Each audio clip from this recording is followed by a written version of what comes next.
menjelaskan bahwa al-farqu bainal muslim wal kafir wa shalah. Untuk membedakan muslim dan kafir adalah salat. Siapa yang melaksanakan salat berarti dia digolongkan sebagai orang mukmin atau muslim. Barang siapa tidak melaksanakan salat bahwa humul kafirun, maka mereka itu digolongkan dengan orang-orang kafir. Wallahu a'lam bishawab. Assalamualaikum warahmatullahi wabarakatuh. Alhamdulillahirabbil alamin. Wassalatu wassalamu ala rasulillahi wa ala alihi washabihi wa tabi'in. Asyhadu an la ilaha illallah wal haqqul mubin wa asyhadu anna Muhammadan abduhu wa rasuluhu as-shadiqul wa'dil amin.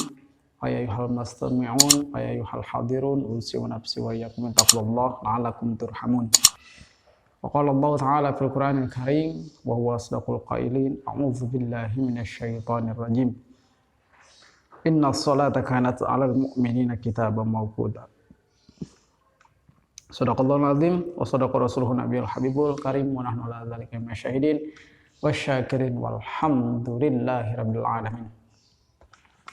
Sahabat yang dicintai oleh Allah Subhanahu wa taala, setelah kita membahas tentang syahadat, yang mana rukun Islam yang akan kita fokuskan, yang akan kita bahas, pertama itu syahadat, yang kedua adalah salat. Karena ini berkaitan dengan fikih, maka tentunya ini akan memakan waktu yang lama dan akan memakan durasi yang lebih banyak. Oleh karena itu, bagi sahabat yang ingin mengikuti kajian fikih ini, sudah tentunya ada beberapa, mungkin akan terdiri dari beberapa durasi atau beberapa video yang akan kita tampilkan dengan durasi yang tidak cukup lama supaya mudah dipahami dan mudah dimengerti. Baik, poin kedua atau nomor kedua dari rukun sholat itu adalah sholat. Sebelum saya menjelaskan apa itu sholat, ada berapa rukun sholat, ada berapa syarat sholat, apa itu rukun sholat, dan apa itu syarat sholat, penting saya sampaikan bahwa sholat ini Allah perintahkan ketika Rasulullah SAW ada pada masa tahun 10 kenabian. Jadi pada waktu itu usia beliau sekitar 50 tahun. Jadi kurang lebih 3 tahun sebelum hijrah. Dalam kitab Ar-Rahiqil Maktum dijelaskan bahwa wajib sholat itu Allah turunkan pada masa beliau atau pada tahun di mana tahun itu dikenal dengan Amul Hazan atau dikenal dengan tahun kesedihan. Kenapa dikenal dengan tahun kesedihan? Karena pada tahun itu selain daripada intimidasi dari paman-paman beliau yaitu Abu Jahal dan Abu Lahab serta pada para kaum Quraisy, para kafir Quraisy pada waktu itu, beliau pun ditinggalkan oleh paman yang sangat beliau cintai dan menjadi salah satu tameng dalam perjuangan beliau yaitu Abi Thalib. Kemudian juga ditinggalkan oleh istri beliau yang sangat beliau cintai, yang telah menemani beliau dari 10 tahun masa kenabian dan 15 tahun sebelum masa kerasulan, yaitu Siti Khadijah radhiyallahu anha. Yang mana sebagaimana kita ketahui bahwa Siti Khadijah ini adalah salah satu dari sabiqunal awwalun atau orang yang dikenal dengan paling orang yang pertama masuk Islam. Jadi antaranya beliau, Siti Khadijah dan Ali bin Abi Thalib serta Abu Bakar dan sebagainya. Nah, pada tahun itu Allah memberikan hadiah kepada Rasul berupa Isra wal Mi'raj sebagaimana yang terjadi pada pada tanggal 27 Rajab dan bertepatan dengan Amul Hazan pada waktu itu. Rasulullah SAW melakukan perjalanan dari Makkah menuju Masjidil Aqsa, kalau dulu dikenal dengan Baitul Muqaddas.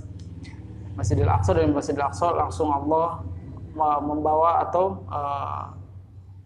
mengizinkan beliau beserta dengan malaikat Jibril untuk naik ke langit pertama, langit kedua, alam malakut, alam jabarut, lahut dan sebagainya, dan akhirnya bertemu dengan zat Allah, muhadharah dengan Allah. Akhirnya Allah memberikan tugas kepada beliau berupa sholat 50 waktu atau 50 kali. Namun ketika beliau turun ke langit ketujuh, maka beliau bertemu dengan Nabi Musa alaihissalam, karena syariat sholat yang 50 kali itu awalnya diperintahkan kepada Nabi Musa alaihissalam. Perlu saya sampaikan di sini bahwa rukun Islam dari zaman Nabi Nuh dan Nabi Adam alaihissalam, dari zaman Nabi Adam sampai zaman Rasulullah SAW itu tetap 5. Ada sholat, ada syahadat, sholat, zakat, puasa, dan haji. Meskipun haji disyariatkannya atau dibentuknya Ka'bah, yaitu pada era Nabi Ibrahim alaihissalam, atau pada kenabian Nabi Ibrahim alaihissalam diteruskan oleh Nabi Ismail alaihissalam di salah satu lembah yang dikenal atau diduduki oleh suku Zurhum. Nah, setelah beliau difardukan sholat 50 waktu, kemudian bertemu dengan Nabi Musa, akhirnya Nabi Musa meminta kepada beliau untuk bertemu dengan Allah supaya mengurangi sholat itu, sampai dikurangilah sholat itu menjadi 5 waktu, yaitu dikenal dengan sholat zuhur, asar, maghrib, isya, subuh. Nah, mungkin itu saja perjalanan ya, sekilas kronologi di mana kita mendapatkan keparduan atau perintah wajib kita dalam menjalankan ibadah sholat yang 5 waktu ini. Sehingga sholat yang 5 waktu ini adalah menjadi salah satu tolak ukur seseorang muslim atau seorang mukmin, di mana al-farqu bainal muslim, dalam salah satu hadis Rasulullah SAW menjelaskan bahwa al-farqu bainal muslim wal kafir wa shalah. Untuk membedakan muslim dan kafir adalah sholat. Siapa yang melaksanakan sholat berarti dia digolongkan sebagai orang mukmin atau muslim. Barang siapa tidak melaksanakan sholat, bahwa humul kafirun, maka mereka itu digolongkan dengan orang-orang kafir. Wallahu a'lam bishawab. Nah, kemudian setelah kita mempelajari bagaimana kronologis itu sholat, bagaimana sholat itu dipadukan kepada kita, mungkin saatnya kita sekarang membahas tentang sholat itu sendiri. Apa yang dimaksud dengan sholat? Sholat itu ada dibagi 2 kategori. Pertama menurut lughah, yang kedua menurut istilah. Dalam sholat menurut lughah atau menurut bahasa atau menurut etimologi, sholat itu ialah ad-du'a. Jadi pada hakikatnya sholat itu adalah doa, karena dalam sholat itu kita sedang bermuajahah atau sedang bermukalamah dengan Allah, sedang diskusi dengan Allah. Karena tidak ada saat yang paling baik diskusi dengan Allah adalah pada saat kita sholat, baik sholat fardu maupun sholat sunnah. Itu kan ini kita akan golongkan global dulu. Nanti kita akan bahas mana sholat yang wajib, mana sholat yang sunnah, bahkan ada mana sholat yang haram. Itu kan kita akan bahas itu, sholat yang justru kita bukan mendapatkan pahala, justru mendapatkan siksa. Jadi kita akan bahas itu. Jadi sholat itu menurut lughah adalah ad-du'a, artinya doa. Barang siapa orang berdoa, maka sama saja orang itu sedang melaksanakan sholat menurut lughah atau menurut bahasa. Dan barang siapa orang yang sedang melaksanakan sholat, maka sama saja dia itu sedang melaksanakan berdoa, gitu kan. Maka dalam sholat itu banyak doa, dan dalam sholat itu semua doa telah kita minta kepada Allah. Contohnya, salah satu contoh ketika kita duduk antara 2 sujud, maka itu ada doa Rabbighfirli, ya Allah ampunilah hamba, fil warhamni, rahmatilah, warfa'ni, tinggikanlah derajat hamba, warzuqni, berikan rezeki yang baik, dan sebagainya. Nanti kita akan bahas pembacaan itu sholat itu dalam sesi tertentu. Nah, yang kedua ada sholat menurut istilah atau menurut ilmu fikih. Jadi sholat itu ialah perkataan dan perbuatan yang diawali dengan takbiratul ihram dan diakhiri dengan salam, disertai dengan syarat-syarat tertentu. Itu yang dimaksud sholat. Mungkin saya akan tuliskan definisi menurut fikihnya bahwa af'alun wa aqwalun muftatahatun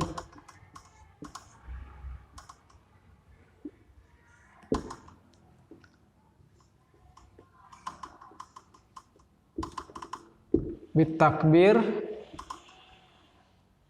wa muhtatamatun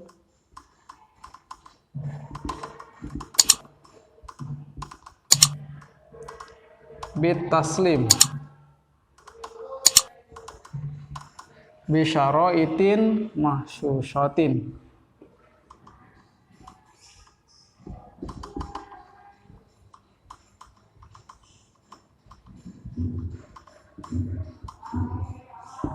Nah, inilah definisi sholat menurut ilmu fikih. Jadi af'alun itu perbuatan, wa aqwalun dan perkataan, muftatahatun yang diawali dengan takbiratul ihram dan diakhiri dengan salam, disertai dengan syarat-syarat tertentu. Kenapa harus pakai bisyaratin mahsusatin? Supaya itu jadi penyempurna dalam satu kaidah. Karena nanti logikanya ada orang yang kalau sholat hanya sampai sini aja definisinya, yaitu perbuatan dan perkataan yang diawali dengan takbiratul ihram, diakhiri dengan salam. Tidak sampai sini. Dengan banyak orang yang mendefinisikan seperti sampai sini, padahal ini harus disertakan.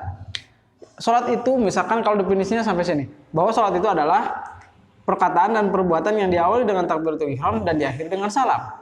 Takutnya ketika ada orang yang berasumsi, oh berarti ketika saya mau pergi ke tempat lain, yang penting saya dari rumah ada takbiratul ihram dan sampai sana kita baca salam, maka itu sama dengan sholat. Nah itu takutnya. Maka ini disempurnakan dengan bisyaraitin mahsusatin, disertai dengan syarat-syarat tertentu. Nanti kita akan bahas syarat-syarat sholat. Nah, jadi itu definisinya. Sholat itu ialah perkataan dan perbuatan yang diawali dengan takbiratul ihram dan diakhiri dengan salam. Apa yang dimaksud dengan takbiratul ihram? Soalnya dalam sholat itu ada beberapa takbir. Kalimahnya sama, Allahu Akbar. Yang dimaksud dengan takbir itu adalah kalimah Allahu Akbar. Kenapa dia disebut dengan takbiratul ihram? Karena itu disebut dengan takbir yang mengharamkan. Artinya ketika sebelum sholat kita halal untuk memakan makanan, boleh untuk mengkonsumsi makanan, minuman, melakukan hal-hal yang memang di luar sholat boleh kita berbicara, boleh kita ngobrol. Tapi setelah kita membaca Allahu Akbar yang dibaca pada saat sholat, maka dari mulai itulah kita haram melakukan hal-hal yang di luar sholat. Sebelum sholat kita boleh makan, tapi setelah baca takbiratul ihram haram kita melakukan makan. Artinya takbir yang mengharamkan. Taslim itu berarti bacaan salam yang pertama. Soalnya salam yang kedua itu hukumnya sunnah. Jadi salam yang pertama hukumnya wajib, sementara salam yang kedua hukumnya sunnah. Itu definisi sholat. Jadi dalam setiap sholat, baik sholat wajib, sholat wajib yang 5 waktu, zuhur, asar, maghrib, isya, subuh, itu sholatnya sama, rukunnya sama, syaratnya sama. Rukunnya kalau dihitung tumaninahnya misalkan dihitung, maka jumlahnya ada 17. Kalau disatukan jumlahnya jadi 13. Karena kalau tumaninahnya dibikin satu dengan satu rukun, maka jumlahnya jadi 13. Kalau tumaninahnya dibikin satu rukun, maka jadi 17. Insya Allah dalam kesempatan lain kita akan bahas juga ini. Selanjutnya, dalam sholat sunnah pun sama. Ya, dalam sholat sunnah pun sama. Yang dinamakan sholat itu baik sholat sunnah maupun sholat wajib, rukun dan definisinya sama. Kan rukunnya sama, syaratnya sama. Nah, meskipun nanti kita ada beberapa sholat yang memang beda dengan sholat fardu, misalkan sholat jenazah, gitu kan. Sholat jenazah kan tidak pakai ruku, tidak pakai sujud, hanya empat kali takbiran. Nah itu mungkin yang bisa saya jelaskan definisi tentang sholat dan kronologis serta sejarah singkat tentang sholat dan apa definisi itu sholat. Jadi simpulnya yang saya sampaikan bahwa sholat itu difardukan atau diwajibkan oleh Allah pada tahun 10 Hijriah, tahun 10 kenabian sebelum Rasul melaksanakan hijrah dari Mekah ke Madinah, karena Rasul hijrah dari Mekah ke Madinah itu tahun 13 kenabian. Nah, kemudian Rasul difardukan sholat itu pada masa tahun Amul Hazn atau pada tahun kesedihan, di mana Rasul mendapatkan ujian dari Allah berupa ditinggalkan oleh pamannya dan ditinggalkan oleh istrinya, serta dalam masa-masa perjuangan. Dan selanjutnya sholat itu yang dimaksud, definisi sholat ada dua. Pertama, sholat menurut lughah atau menurut bahasa, definisinya ad-doa, artinya doa. Sementara sholat menurut istilah ialah af'alun wa akhwalun muftatan bitakbir wa muftatamatun bitaslim bisaroitin mahsusotin. Itu saja yang mungkin bisa saya sampaikan, mudah-mudahan bermanfaat, maslahat untuk kita semua. Dan mudah-mudahan ini menjadi suatu bahan untuk kita lebih meningkatkan ketakwaan kepada Allah Subhanahu wa taala. Hadanallah wa iyyakum ajmain, usi wa nafsi wa iyyakum bittaqwallah. Akhirul kalam. Assalamualaikum warahmatullahi wabarakatuh.